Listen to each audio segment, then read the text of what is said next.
ท่านทั้งหลายได้โปรดพินิจพิจารณาชีวิตของเราตกอยู่ใต้อำนาจความตายความตายรออยู่ข้างหน้ามนุษย์จำนวนมากลืมแก่ลืมเจ็บลืมตายหลง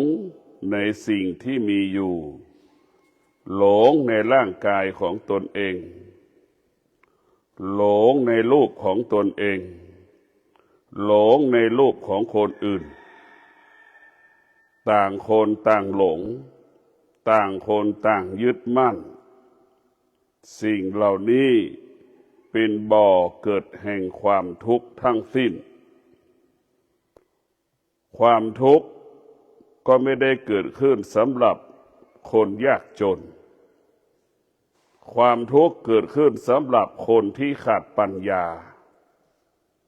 คนที่มีปัญญาความทุกข์ไม่เกิดความทุกข์ไม่มีค่าความทุกข์ไม่มีความหมายแต่คนจำนวนมากก็เข้าใจว่าเราไม่มีทรัพย์ไม่มีสมบัติไม่มีปัจจัยสี่ทำให้เราเป็นทุกข์เราจะลองไปถามเศรษฐีอยู่นี่ไปถามคนที่มีเงินนี้คนที่มีทรัพย์มีสมบัติเป็นเศรษฐีเขาก็มีความทุกข์เพราะฉะนั้นทุกข์ไม่ได้เกิดจากมีไม่มีปัจจัยสี่ทุกข์เกิดจากการขาดปัญญาเมื่อเราขาดปัญญาแล้วเราจะเกิดความทุกข์ตลอดเวลามันจึงเกิดคำว่ามีทรัพย์แล้วไม่มีความสุขก็เพราะเราขาดปัญญาเมื่อเรามีปัญญาแล้วเราไม่จำเป็นต้องอาศัยทรัพย์สมบัติและปัจจัยสี่มาเป็นความสุขเราก็จะอาศัยปัญญานั่นแหละเป็นบ่อเกิดแห่งความสุขสุขที่ไม่มีโทษสุขแห่งปัญญาความสุขที่ไม่มีโทษความสุขนั้นเกิดจากปัญญาความสุขที่ไม่มีโทษเกิดจากสมาธิความสุขที่ไม่มีโทษเกิดจากการรักษาศีลความสุขสามสิ่งนี้เป็นความสุขที่มนุษย์ทั้งหลายสรรเสริญเทวดาทั้งโลกจักรวาลก็สรรเสริญยกย่องเทิดทูนความสุขที่เกิดจากศีลสมาธิปัญญาเป็นความสุขที่ไม่มีโทษต่อกันและกันเป็นความสุขที่ทุกคนยอมรับดังชาวบ้าน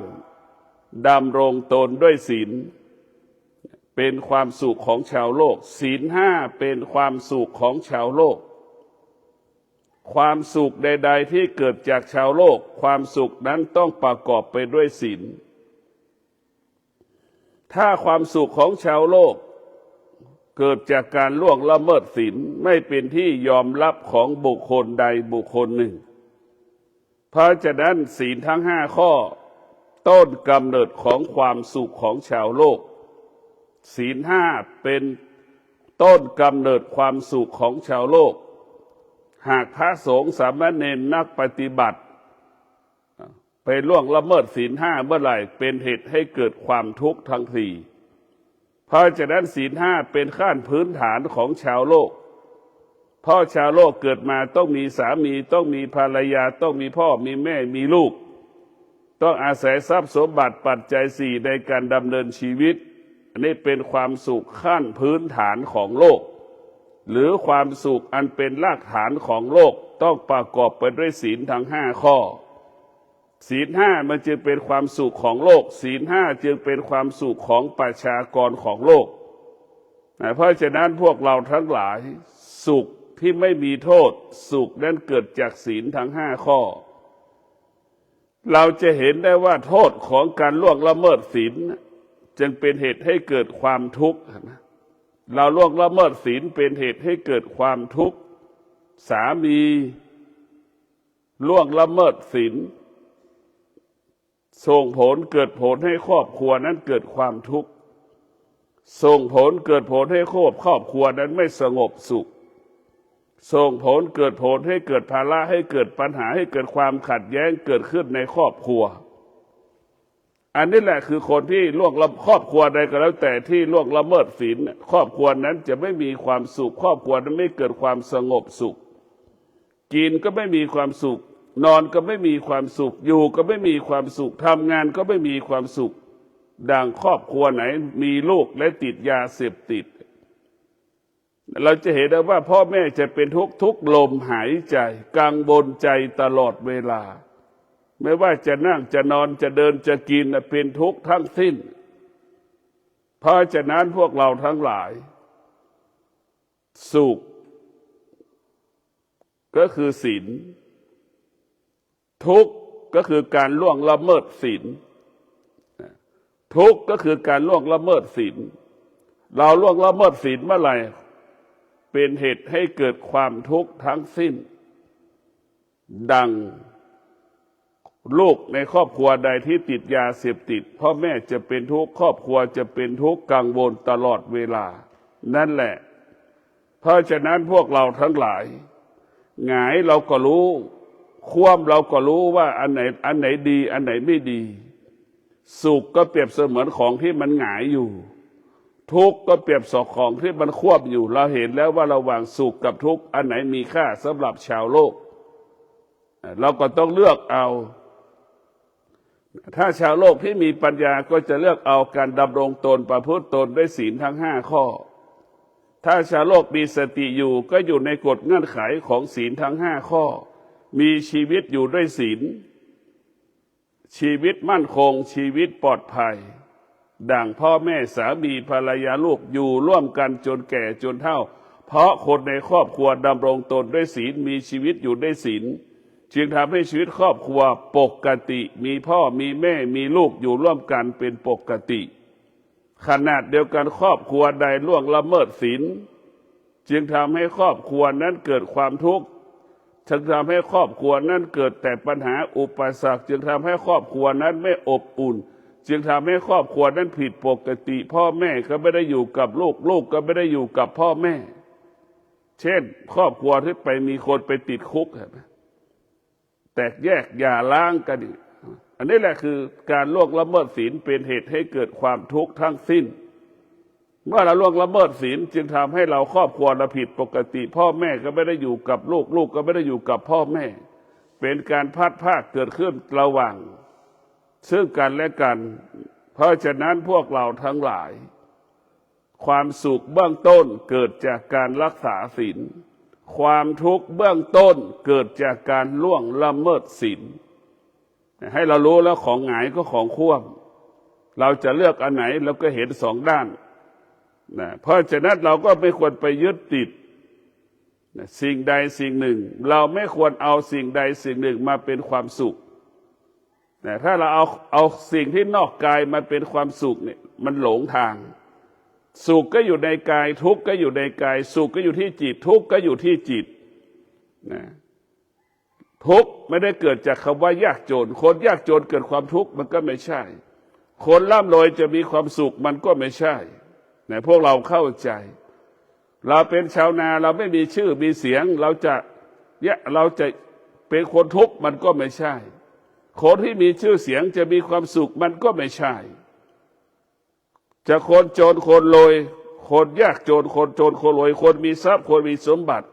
มีชื่อมีเสียงมันต้องประกอบไปด้วยปัญญาจึงเกิดความสุขถ้าเราไม่มีปัญญาเราจะเกิดความทุกข์ทั้งสิ้นคนที่มีปัญญาจะเข้าใจคำว่าความตายเข้าใจคำว่าความตายมันรออยู่ข้างหน้าเมื่อคนที่มีปัญญาแล้วจะเห็นความตายเป็นหลักจึงชีวิตจะไม่ประมาทในการดำเนินชีวิตจะไม่ประมาทจะไม่หลงในทรัพย์จะไม่หลงในสมบัติจะไม่ติดคำว่ายากจนจะไม่ติดคำว่ามีทรัพย์มีสมบัติจะติดแต่ว่าเราจะต้องรีบบำเพ็ญเพียรภาวนาให้เราหลุดพ้นจากความสุขให้เราหลุดพ้นจากความทุกข์ทุกอย่างมันไม่เที่ยงเราเข้าใจเช่นนี้ว่าทุกอย่างมันไม่เที่ยงทุกอย่างมันไม่เที่ยงแต่เราก็ไปยึดติดสิ่งที่มันไม่เที่ยงแต่เราก็ไปครอบครองสิ่งที่มันไม่เที่ยงตั้งแต่พ่อแม่สามีภรรยาเป็นสิ่งที่ไม่เที่ยงเห็นไหม สามีภรรยาแต่งงานแล้วอยู่กันไม่นานก็เลิกจากกันนั่นแหละคือความว่าไม่เที่ยงเกิดขึ้นแล้วจากกันไปสามีภรรยาเป็นสิ่งที่ควบคุมไม่ได้ใช่ไหมครอบครองควบคุมไม่ได้ครอบครองไม่ได้ควบคุมได้ครอบครองได้แค่บางเวลาเพราะมันไม่เที่ยงจนถึงที่สุดก็ต้องแตกแยกหย่าร้างกันนะอันนี้แหละคือสิ่งทั้งหลายทั้งปวงมันไม่เที่ยงสิ่งทั้งหลายทั้งปวงมันเป็นอนัตตาชีวิตของเรามันก็เป็นอนัตตาสามีภรรยาก็เป็นอนัตตาคือมันสูญหมดควบคุมไม่ได้ทั้งสิ้นสิ่งที่เรารู้ก็เป็นอนัตตาสิ่งที่เรารู้ทางตาหูจมูกลิ้นกายใจมันก็เป็นอนัตตามันก็เป็นสิ่งที่ไม่เที่ยงมาอยู่ใต้ภายใต้อนิจจังทุกขังอนัตตาสิ่งที่เรารู้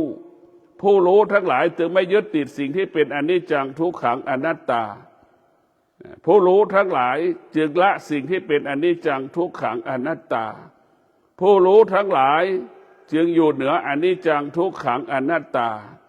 ผู้รู้ทั้งหลายรู้จึงไม่ตามรู้ก็รู้อยู่ว่าสิ่งที่เรารู้มันไม่เที่ยงเพราะฉะนั้นผู้รู้จึงอยู่เหนือสิ่งที่เรารู้ทั้งปวงกายวาจาใจก็สงบให้ทั้งหลายต้องมีสติพิจารณาชีวิตของเราความตายรออยู่ข้างหน้าทำไมเราต้องพูดเรื่องความตายความตายมันเป็นความจริงดังเขาว่ารู้ความจริงละความจริงก่อนความจริงจะปรากฏเช่นเรามีทรัพย์มีสมบัติเรามีทรัพย์เรามีสมบัติเรารู้ว่าวันหนึ่งเราก็ต้องตายแต่เราก็ยังสละไม่ได้ในทรัพย์ในสมบัติยังไม่ยอมแบ่งให้ลูกให้หลานเห็นไหมนี่แหละรู้ความจริงแต่ไม่สามารถละความจริงได้รู้ตัวนั้นรู้ด้วยอวิชชารู้ความจริงละความจริงได้รู้ตัวนั้นรู้ด้วยวิชาเช่นเรามีทรัพย์เรามีสมบัติเราก็แบ่งทรัพย์สมบัติวันหนึ่งเราก็ตายเราหนีความตายไม่พ้นเราจะต้องแบ่งทรัพย์แบ่งสมบัติให้ลูกก่อนที่เราจะตายเราก็ทดลองแบ่งทรัพย์ก่อนอย่าเห็นอาการของลูกเป็นเช่นไรลูกคนนั้นจะพอใจลูกคนนี้จะไม่พอใจไหมเราจะได้เห็นอาการสันดานของลูกอีกถ้าเราไม่จัดการแบ่งก่อนเราจะไม่เห็นสันดานลูกของตนเอง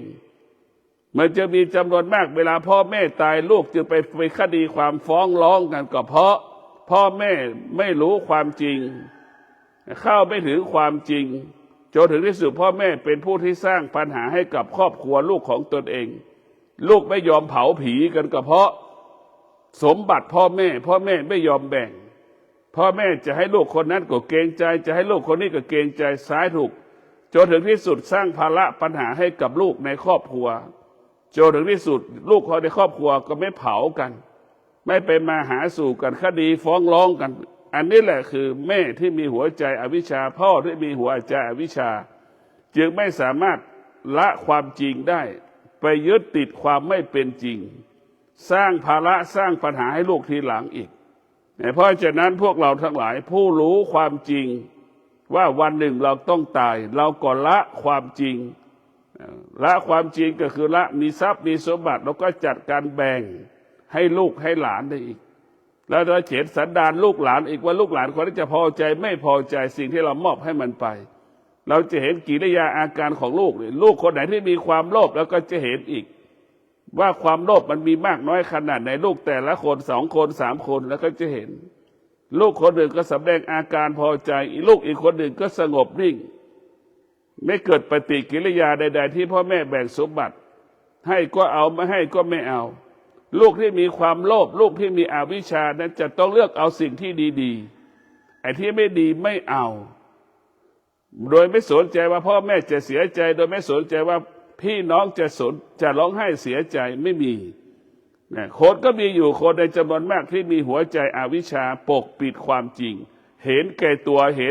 วโดยไม่เห็นความเป็นธรรมไม่เห็นความยุติธรรมเพราะฉะนั้นพวกเราทั้งหลายรู้ความจริงละความจริงก่อนความจริงจะปรากฏก่อนที่เราจะตายเราต้องละให้หมดอาชีพหน้าที่การงานแต่เราต้องละดูแอบดูเขา เพราะฉะนั้นผู้ที่มีปัญญาจึงละความจริงรู้ความจริงละความจริงไม่ยึดติดในความจริงความจริงก็คือความตายความจริงนี่เป็นความตายที่เป็นอมตะเป็นความจริงที่เป็นอมตะไม่มีบุคคลใดหนีความตายไปได้เราจะต้องสิ่งที่เราควรรู้ก็คือรู้เรื่องเกิดเรื่องแก่เรื่องเจ็บเรื่องตายแต่คนจำนวนมากของโลกไม่ยอมรู้เรื่องเกิดแก่เจ็บตายไม่ยอมศึกษาไม่ยอมพิจารณาคำว่าเกิดแก่เจ็บตายกลับไปสนใจเรื่องอื่นๆเห็นไหมสิ่งที่เราคนที่มีปัญญาจะต้องรู้เรื่องเกิดเรื่องแก่เรื่องเจ็บเรื่องตายซึ่งเราสัมผัสทุกขนาดลมหายใจเราลำบากมาทุกวันก็เพราะการเกิดนี่แหละ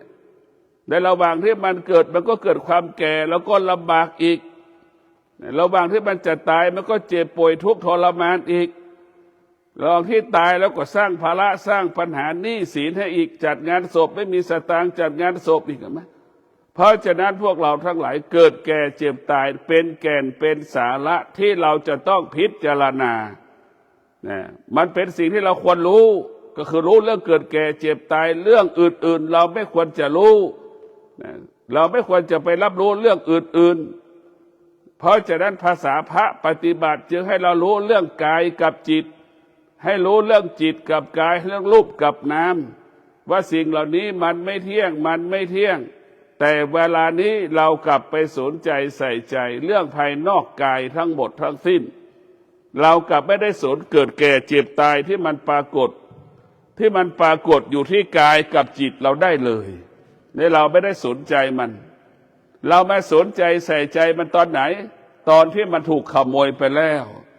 เกิดแก่เจ็บตายนะมันเป็นสมบัติของเรานะมันเป็นสมบัติมาตั้งแต่เราเกิดมันเกิดมาพร้อมกับเราเกิดแก่เจ็บตายมันเป็นสมบัติอันมีค่าแต่เรากลับไม่สนใจมันกลับไม่สนใจไม่ใส่ใจมันกลับไปสนใจใส่ใจตอนที่มันถูกขโมยไปแล้วอะไรขโมยโรคมะเร็งขโมยไปกลัวตายกลับมาสนใจใส่ใจเห็นไหมเนี่ยมนุษย์ที่ขาดปัญญามนุษย์ที่โง่เขลาก็จะเป็นเช่นนี้สนใจใส่ใจชีวิตตอนชีวิตผิดปกติหมอบอกว่าเป็นโรคมะเร็งเนี่ยจึงเปลี่ยนแปลงพฤติกรรมกลับมาสนใจสุขภาพกลับมาสนใจร่างกายตัวเองให้ความสำคัญเรื่องกายร่างกายตัวเองอันนี้ก็คือเป็นสิ่งที่น่าสังเวชเวทนาสำหรับชาวโลกที่ขาดปัญญามาสนใจใส่ใจชีวิตตอนชีวิตมันผิดปกติหมอบอกว่าเป็นโรคมะเร็งขั้นที่2ขั้นที่3แล้วแต่มันนี่แหละกลับไปดีสติมาตอนนั้นมันไม่ทันแล้วไฟไหม้บ้านเราแล้วไฟไหม้แล้วเราไปลืมทองคำอยู่ในบ้านเอาไม่ทันฉันใดมะเร็งเกิดขึ้นแล้วเราจะไปรักษาแล้วมันยากมันไม่ทันเพราะฉะนั้นพวกเราทั้งหลายต้องเกิดแก่เจ็บตายมันเป็นสมบัติของเราเราต้องควรเรียนรู้และพิจารณาควรที่จะรักษาสมบัติของเรากลับไม่ดูแลสมบัติเงินทองมาสมบัติเงินทองมันไม่ใช่สมบัติเงินทองมันไม่ใช่สมบัตินะไอ้สมบัติของเราก็คือเกิดแก่เจ็บตายนะเป็นสมบัติของเราจงเข้าใจอย่างนี้ว่าเกิดแก่เจ็บตายเป็นสมบัติของเราทรัพย์สมบัติที่เราเข้าใจเงินแสนเงินล้านไม่ใช่สมบัติมันไม่ของนอกกายของที่สมบัติในกายนี่แหละคือเกิดแก่เจ็บตายเราจะต้องพิจารณาเช่นเดียวกับลูกตอนที่พ่อแม่เจ็บป่วยลูกก็ไม่สนใจใส่ใจพ่อแม่ลูกที่มีหัวใจอวิชชาก็จะเป็นเช่นนี้ตอนพ่อแม่เจ็บป่วยไม่สนใจไม่ใส่ใจปฐมพยาบาลไม่ไปหาหมอไม่มีความพร้อมที่จะดูแลพ่อแม่ตอนแก่พ่อแม่เจ็บป่วยลูกส่วนหนึ่งของโลกแล้วมีลูกจำนวนหนึ่งเป็นเช่นนี้ไม่พร้อมที่ดูแลพ่อแม่เจ็บป่วยเวลาพ่อแม่เจ็บป่วยไม่พร้อมเวลาพ่อแม่เจ็บป่วยก็ไม่มีเวลาที่มาดูแลพ่อแม่อีกแต่ลูกที่มีอวิชชามีเวลามาเผาพ่อมาเผาแม่เนี่ยมายุติธรรมให้พิจารณาดู ตอนเวลาพ่อแม่เจ็บป่วยก็ยังไม่ได้สนใจใส่ใจเห็นไหมไม่มีเวลาบอกว่าไม่มีเวลาบอกว่างานมากแต่เวลาพ่อแม่ตายแล้วกลับมีเวลามาเผาพ่อแม่ไหมเนี่ยมายุติธรรมไหมเราพิจารณาดูมันเป็นธรรมไหมหัวใจลูกเป็นเช่นนี้และมีความพร้อมที่จัดงานศพให้กับแม่อีกเห็นไหมเพราะฉะนั้นพวกเราทั้งหลายโดยเฉพาะผู้เป็นลูกถ้าลูกคนไหนที่มีธรรมะมีสติลูกผู้นั้นจะสนใจบิดามารดาตอนที่บิดาไม่เจ็บไม่ป่วยก็สนใจใส่ใจยามที่บิดามารดาเจ็บป่วยก็มีให้เวลาให้มีความใกล้ชิดให้กับบิดามารดาอันนี้ก็เป็นโชคดีของครอบครัวที่มีธรรมะถ้าพ่อแม่คนไหนเอาธรรมะมาสอนลูกเอาธรรมะมามอบให้ลูกลูกคนนั้นก็จะมีธรรมะธรรมะก็คือสติสติก็คือรู้ว่าพ่อแม่เป็นผู้ให้กำเนิดชีวิตเห็นไหมเมื่อรู้ว่าพ่อแม่ให้กำเนิดชีวิตเรามีสามีที่ดีกับพ่อแม่เรามีสามีที่มีทรัพย์กับพ่อมีพ่อแม่แล้วเนี่ยเรามีทรัพย์มีสมบัติกับพ่อแม่นี่แหละธรรมะมันจะคิดแบบนี้ตรงกันข้ามลูกที่ไม่มีธรรมะลูกที่ขาดสติลูกที่ขาดปัญญามันจะไม่สนใจพ่อไม่ได้สนใจแม่ยิ่งพ่อแม่ยากจนได้สามีภรรยาร่ำรวยกว่าเอาอีกแล้วจะมาหาพ่อแม่ก็รังเกียจพ่อแม่ตนเองมันก็มีจำนวนมากนะมีจำนวนมากอายฐานะอายที่เกิดมาจนอายที่พ่อแม่เกิดมาจนไม่ยอมให้ลูกให้หลานไปมาหาสู่ตายายของตนเองอันนี้ลูกที่มีอวิชชาเป็นเช่นนี้อวิชชาคือปกปิดความจริงมันไม่ใช่ความเป็นจริงหลงจึงมีเหตุจึงมีคำว่าความทุกข์ทำให้เราหลุดพ้นความสุขทำให้เราหลงอันนี้แหละความสุขทำให้เราหลงเพราะฉะนั้นพวกเราทั้งหลายเราต้องมีสตินะพิจารณาว่าชีวิตของเรามันไม่เที่ยงชีวิตของเรามันไม่มั่นคงชีวิตของเรามันไม่ยั่งยืน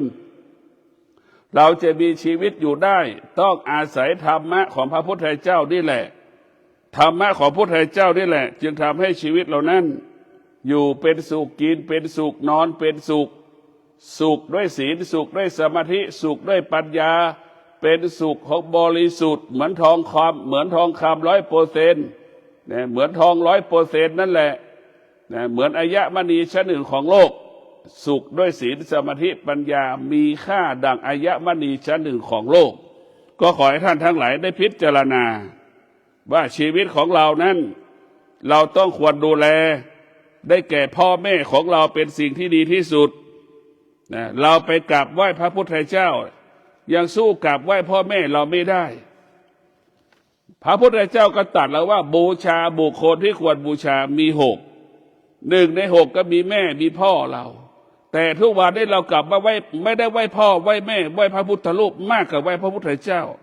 พระพุทธเจ้าไม่ได้สรรเสริญพระพุทธเจ้าสรรเสริญให้คนไหว้บิดามารดาเทิดทูนบิดามารดาพระพุทธเจ้าเทิดทูนพระธรรมเห็นไหมเพราะฉะนั้นพวกเราทั้งหลายเอาพระธรรมมาเป็นบิดามารดาแต่เราเป็นมนุษย์เราจะต้องเอาบิดามารดามาเป็นหลักบูชาบุคคลที่ควรบูชาเพราะฉะนั้นลูกที่มีอวิชชาก็จะไปพึ่งพาสิ่งอื่นๆไปอาศัยสิ่งอื่นๆลูกที่มีวิชาจะพึ่งพาพ่อแม่เวลามีปัญหาก็ปรึกษาพ่อแม่ไม่คิดร้ายต่อลูกไม่หวังไม่คิดร้ายต่อลูกแต่เรามีปัญหาแล้วไปปรึกษาบุคคลอื่นบุคคลอื่นยังมีความโลภความโกรธความหลงความเกลียดความชังความรักความหลงเนี่ยมันทำให้เราหลงไหลได้เพราะฉะนั้นบุคคลที่ปรารถนาดีต่อเราก็คือพ่อแม่ของเราบุคคลอื่นยากที่มันจะปรารถนาดีต่อเรามันยากเพราะฉะนั้นพวกเราทั้งหลายต้องมีว่าเอาความจริงเป็นที่ตั้งคือพ่อแม่ของเราได้แหละเป็นผู้ที่ปรารถนาดีกับเราสุขก็คือพ่อแม่ทุกข์ก็คือพ่อแม่เราจะทุกข์พ่อแม่ก็ย่อมปรารถนาดีต่อเราเราจะสุขพ่อแม่ก็ต้นละพ่อแม่ก็เป็นผู้ปรารถนาดีกับเราพ่อแม่ไม่อิจฉาลูกเพราะฉะนั้นพวกเราทั้งหลายต้องรู้ว่าอ อวิชชาก็ดีวิชาก็ดีนี่มันเป็นของแจ้งกับของมืดเราเลือกเอาวิชาเป็นของแจ้งสว่างอวิชชาเป็นของมืดลูกคนไหนมีหัวใจที่อวิชชาก็อยู่ในที่มืดไม่เห็นพ่อไม่เห็นแม่เห็นคนอื่นดีกว่าพ่อแม่ตนเองกราบไหว้สิ่งอื่นมากกว่ากราบไหว้พ่อแม่ตนเองอันนี้คือมันทำให้เราไปหลงลูกให้มีหัวใจที่มีวิชาจะกราบไหว้เทิดทูนบูชาพ่อแม่ของตนที่ให้ชีวิตเรามานี่เรามีทรัพย์มีสมบัติได้ทุกวันนี้ก็เพราะพ่อแม่เรานี่แหละมันจะคิดแบบนี้เพราะฉะนั้นพวกเราทั้งหลายเราจะมีสติในการมีชีวิตอยู่มีสติอยู่กับปัจจุบันนะถ้าเรามีสติจิตเราจะละอดีตจิตเราจะละอนาคตเรามีสติไม่มีอดีตไม่มีอนาคตปัจจุบันนี่แหละอยู่ระหว่างอดีตอยู่ระหว่างอนาคตปัจจุบันนี่อยู่ระหว่างอดีตอยู่ระหว่างอนาคตเราจะเห็นอดีตก็คือปัจจุบันเราจะเห็นอนาคตก็อยู่ปัจจุบันเพราะฉะนั้นพ่อแม่ครูบาอาจารย์จึงให้เราอยู่กับปัจจุบันบุคคลใดที่มีชีวิตอยู่กับอดีตบุคคลใดมีชีวิตอยู่กับอนาคตชีวิตไม่มั่นคงชีวิตไม่ปลอดภัยดังเช่นคืนนี้เมื่อคืนที่ผ่านมานี่คนที่คิดถึงอดีตเคยมีเงินจำนวนมากบัดนี้กลายเป็นคนยากจนลำบากพอคิดถึงอนาคตก็ไม่รู้จะมีเอาเงินที่ไหนมาเลี้ยงชีพตัวเองอีกเนี่ยเห็นไหมคนหนึ่งคืนหนึ่งวันเราตายเพราะอดีตเราตายเพราะอนาคตเป็นอัมพฤกษ์เป็นอัมพาตเส้นเลือดติดกี่รายต่อวันก็เพราะเราไปยึดติดในอดีตยึดติดในอนาคตบ่อนทำลายคุณภาพชีวิตบ่อนทำลายคุณภาพชีวิตเราจึงทำให้เราแก่เจ็บตายก่อนเวลากำหนดเพราะเราไปยึดติดอดีตไปยึดติดอนาคตผู้ที่มีสติไม่มีอดีตไม่มีอนาคตบุคคลที่ไม่มีอดีตบุคคลที่ไม่มีอนาคตบุคคลได้มีสุขภาพดีอายุยืนสร้างสรรค์ก็ง่ายพัฒนาก็ได้ไวนี่แหละคือธรรมะของพระพุทธเจ้ามันจะบอกมันจะสอนให้เราง่ายๆมันเป็นเรื่องความจริงของชีวิตนะมันไม่ใช่เรื่องความจริงของอนาคตเป็นเรื่องความจริงของปัจจุบันเรามีสติเรามีสติอยู่กับปัจจุบันจิตเราก็เป็นอิสระอนาคตมันก็เป็นสิ่งที่ครอบงำจิตใจอดีตก็เหมือนเราติดคุกอะไรมันออกไม่ได้มันทุกข์ทั้งสองอย่างท่านทั้งหลายสภาวะจิตของเรานี่มันต้องการเป็นอิสระนะเมื่อต้องการเป็นอิสระเราก็ต้องมีสติอยู่กับปัจจุบันชีวิตเราจะเป็นอิสระจิตเราจะเป็นอิสระถ้าจิตเราขาดสติเมื่อไหร่มันจะไปอยู่กับอดีตอยู่กับอนาคตมันครอบงำเอาจึงถามว่าเราเกิดความทุกข์เพราะเราไปยึดติดอดีตอนาคตได้ก็คืออดีตเสียก็คืออดีตมีหรือไม่มีคือเรื่องอนาคตเราก็ไม่ควรจะไปยึดติดแต่เราอยู่กับปัจจุบันผู้ที่ปฏิบัติธรรมเท่านั้นถึงอยู่กับปัจจุบันผู้ที่ไม่ปฏิบัติธรรมนี่จะอยู่กับอดีตอยู่กับอนาคตเพราะฉะนั้นพวกเราที่ฝึกฝนจิตใจเรามาเราต้องมีธรรมะอยู่ในหัวใจธรรมะก็คือสติเมื่อเรามีสติเราจะทำให้กายวาจาใจเราปกติหมายความว่าคิดดีพูดดีทำดีและประกอบไปด้วยสติจึงบอกเมื่อเรามีสติเราจะคิดดีพูดดีทำดีคำว่าพูดดีทำดีก็ต้องประกอบไปด้วยศีลสมาธิปัญญาความดีใดๆที่เรากระทำประกอบไปด้วยศีลสมาธิปัญญาเป็นความดีที่มนุษย์ทั้งหลายเทวดาทั้งหลายสรรเสริญยกย่องเทิดทูนและบูชาความดีใดๆที่ประกอบไปด้วยศีลสมาธิปัญญาเป็นความดีที่สะอาดเป็นความดีที่บริสุทธิ์เป็นความดีดังเช่นพระบาทสมเด็จพระเจ้าอยู่หัวรัชกาลที่9นะพระองค์ท่านดำรงตนได้ศีลสมาธิปัญญาประชาชนทั่วประเทศยอมรับกษัตริย์ทั่วโลกยอมรับนั่นแหละเมื่อเรามีศีลมีสมาธิมีปัญญาเราคิดเราพูดเป็นความจริงจนถึงที่สุดประชาชนทั้งโลกเป็นที่ยอมรับของคนทั้งโลกเพราะพระบาทสมเด็จพระเจ้าอยู่หัวดำรงตนด้วยศีลสมาธิปัญญาศีลสมาธิปัญญามันจะบังคับเวลาพูดคิดเป็นความจริงพูดเป็นความจริงกระทำเป็นความจริงเกิดสิ่งที่เราคิดพูดและกระทำเกิดประโยชน์เป็นประโยชน์ต่อสาธารณชนนี่แหละคือความจริง ความจริงไม่ใช่เรื่องคนสองคน ความจริงเป็นเรื่องของคนทุกๆคนดังเช่นคนที่ดำรงตนด้วยศีลเนี่ยย่อมเป็นที่รักแก่คนทั้งโลกคนที่ล่วงละเมิดศีลย่อมเป็นที่รังเกียจของคนทั้งโลกนี่คือความจริงธรรมะของพระใดจึงชื่อว่าความจริงของโลกความจริงของมนุษย์โลกความจริงของโลกความจริงของมนุษย์โลกบุคคลใดคิดลักเล็กขโมยน้อยไม่มีใครชอบมีแต่คนรังเกียจเห็นไหมคนที่ลักเล็กขโมยน้อยมีแต่คนรังเกียจเห็นไหมนี่แหละคนที่ล่วงละเมิดศีลย่อมเป็นที่รังเกียจคนที่รักษาศีลย่อมเป็นที่รักของคนทุกๆคนเพราะฉะนั้นพวกเราทั้งหลายเรามีสติพิจารณาเอาหลักธรรมคำสอนของพระพุทธเจ้านี่แหละก็คือศีลสมาธิปัญญานั่นแหละเป็นผู้พัฒนากายกับจิตเราเป็นผู้พัฒนากายกับจิตเมื่อกายกับจิตเราประกอบไปด้วยศีลสมาธิปัญญากายกับจิตเราก็เริ่มสะอาดมันจะเริ่มสะอาดกายกับจิตก็เหมือนสบู่ยาสีฟันมันจะเป็นเช่นนั้นแหละล้างชำระล้างร่างกายแล้วให้ร่างกายเราสะอาดหมดจดผ่องใสเราจะต้องมีสติเราจะต้องมีสติใช้วิริยะภาคเพียรในการบำเพ็ญเพียรทำความดีเช่นเรานั่งสมาธิเจริญจิตภาวนาดำรงตนด้วยศีลสมาธิปัญญาเราจะเป็นต้องมีความเพียรเป็นอย่างมากเพราะฉะนั้นพวกเราจะต้องให้หลุดพ้นจากความทุกข์ทั้งสิ้นความทุกข์ไม่มีที่สิ้นสุดถ้าเราทุกข์นั้นขาดสติกับปัญญาถ้าเรามีสติมีปัญญาความทุกข์นั้นจะสิ้นสุดมันจะสิ้นสุดเมื่อเรามีสติกับมีปัญญาถ้าเราขาดสติปัญญาแล้วความทุกข์ไม่มีสิ้นสุดเกิดขึ้นแล้วเกิดขึ้นอีกไม่มีวันจบสิ้นสุขจะจบสิ้นทุกข์จะจบสิ้นเมื่อเรามีสติมีปัญญาเมื่อเรามีสติมีปัญญาแล้วเราสิ่งต่างๆก็ไม่มีค่ามันไม่มีค่าไม่มีความหมายใดๆทั้งสิ้นสิ่งที่มีค่าก็คือธรรมะมีค่ากว่าทรัพย์สมบัติสิ่งที่มีค่าก็มากกว่าสมบัติก็คือธรรมะเรานี่แหละเพราะฉะนั้นพวกเราทั้งหลายธรรมะนี่แหละเป็นของที่อยู่ในกายเป็นสิ่งที่อยู่ในกายธรรมะเป็นของที่อยู่ในกายเป็นสิ่งที่อยู่ในกายของต่างๆวัตถุสิ่งของต่างๆเป็นของนอกกายเมียก็เป็นของนอกกายสามีก็เป็นของนอกกายลูกก็เป็นของนอกกายพ่อแม่ปู่ย่าตายายก็เป็นของนอกกายธรรมะเป็นสิ่งที่อยู่ในกายเป็นของที่อยู่ในกายเรา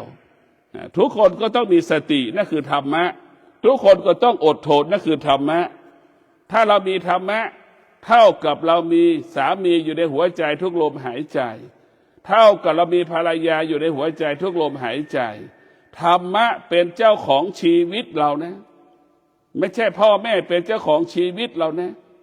ธรรมะเป็นเจ้าของชีวิตธรรมะก็หมายถึงศีล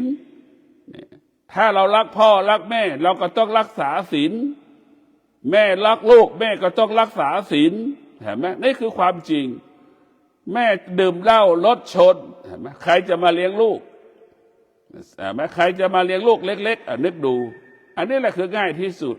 ลูกรักพ่อรักแม่ดื่มเหล้านี่รถชนนี่แล้วใครจะมาเลี้ยงพ่อจนแก่เฒ่าชราธรรมะต่างหากเป็นเจ้าของชีวิตของเราธรรมะก็คือสติเป็นผู้กำกับชีวิตของเราให้เราเดินตามบทบัญญัติหลักศีลห้าให้เราดำเนินชีวิตด้วยศีลทั้ง5 ข้อศีลทั้ง5 ข้อต้องบอกให้เราอาศัยสมาธิบอกให้เราอาศัยปัญญาเนี่ยสติมันจะบอกมันจะสอนให้เราอย่างนี้ให้เรารู้เรื่องความจริงเนี่ยเพราะฉะนั้นพวกเราทั้งหลายศีลธรรมะนี่แหละหมายถึงศีลสมาธิปัญญาเนี่ยมันเป็นเจ้าของชีวิตของเราเนี่ยเป็นเจ้าของชีวิตศีลสมาธิปัญญาเปรียบเสมือนพาหนะเปรียบเสมือนพาหนะสติเปรียบเสมือนคนที่ถือเรือก็ได้ศีลสมาธิปัญญาเปรียบเสมือนพาหนะก็คือรถสติก็เหมือนคนขับรถศีลสมาธิปัญญาเปรียบเสมือนเรือสติก็เหมือนคนถือท้ายเรือนะถ้าคนท้ายเรือมีสติมีปัญญาสามารถนำพาบุคคลที่อยู่ในเรือนั้นไปถึงจุดหมายได้ ฉันใดคนที่มีสติมีปัญญาก็สามารถพาชีวิตของเราครอบครัวของเราไปสู่เป้าหมายบรรลุเป้าหมายได้เพราะฉะนั้นพวกเราทั้งหลายธรรมะเป็นเจ้าของชีวิตพ่อแม่เป็นแค่ลูกจ้างของลูกที่สุดลูกก็เป็นผู้ดูแลแม่ตนแก่เฒ่าชรานะมันเป็นแค่ลูกจ้างกับนายจ้างผัดกันเป็นวันนี้ลูกเป็นแม่เป็นลูกจ้างของลูกทำให้ลูกทุกอย่างนะวันหนึ่งลูกก็กลายเป็นลูกจ้างของแม่อีกพอแม่แก่เฒ่าลูกกลายเป็นลูกจ้างของแม่ถ้าพ่อแม่ไม่สามารถทำอะไรได้เพราะพ่อแม่แก่เห็นไหมลูกก็กลายเป็นลูกจ้างของแม่ต่อเนี่ยมันก็ผัดกันเนี่ยคืออันนี้จังมันไม่เที่ยงเบื้องต้นพ่อแม่เป็นลูกจ้างทำทุกอย่างให้กับลูกตนเองพอถึงที่สุดลูกอีกก็กลายเป็นลูกจ้างของแม่อีกเพราะพ่อแม่แก่เฒ่าชราไม่สามารถทำงานได้ตัวเองได้ดูแลตัวเองได้นี่แหละมันไม่เที่ยงมันไม่มีอะไรเป็นของเราเราไปให้ความสำคัญว่ามันเป็นของเรานี่คือของเรานี่คือของเรามันไม่ใช่ของเราแม้กระทั่งเราหายใจเองไม่ได้จะกินข้าวจะเอามือไปจับข้าวตักข้าวใส่ปากก็ยังตักไม่ได้จะเคี้ยวข้าวก็ยังเคี้ยวไม่ได้เลยนี่แหละมันไม่ใช่ของเรานะมันไม่ใช่ของเราเข้าใจว่าเป็นของเรานี่แหละพวกเราทั้งหลายมีสติในการดำเนินชีวิตมีสติในการดำเนินชีวิตเราก็จะปกติตลอดการขอเจริญพร